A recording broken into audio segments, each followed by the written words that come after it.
Media asing menyoroti kekalahan tim nasional Timnas Sepak Bola RI, U23, atas Uzbekistan Senin. Media Prancis AFP misalnya membuat artikel berjudul, Indonesia Wait for Olympic Football Goes on After Uzbekistan Defeat. Disebutkan bagaimana Indonesia tersingkir di Piala Asia U23 setelah kekalahan 2-0 di semifinal dari Uzbekistan. Namun disebut pula bagaimana sebenarnya RI masih bisa lolos ke Olimpiade Paris. Indonesia tersingkir dari Piala Asia U23 pada hari Senin setelah kekalahan 2-0 di semifinal dari Uzbekistan, memaksa negara kepulauan itu menunggu kualifikasi ke turnamen sepak bola putra Olimpiade untuk kedua kalinya dalam sejarahnya, muat laman tersebut, dikutip Selasa tanggal 30 April tahun 2024.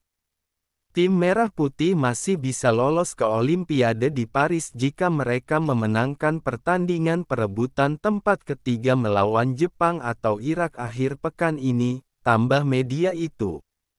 Jika kalah dan finish keempat, mereka harus mengalahkan Gini di laga playoff Asia Afrika, sebutnya lagi.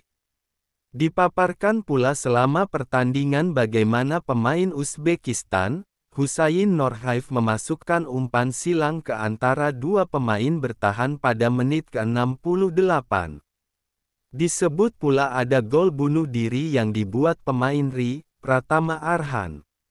Gol kedua terjadi setelah Indonesia bermain dengan 10 pemain saat Rizky Ridho dikeluarkan dari lapangan karena tackle tinggi yang dianggap melakukan kekerasan, sebut AFP. Jika Indonesia menang, mereka akan bermain sepak bola di Olimpiade untuk pertama kalinya dalam hampir 7 dekade, sejak Uni Soviet menyingkirkan mereka dari Olimpiade 1956 di Melbourne, tambahnya. Harapan Indonesia untuk lolos secara dramatis meningkat setelah mengalahkan kekuatan besar Asia, Korea Selatan, pekan lalu, muatnya lagi.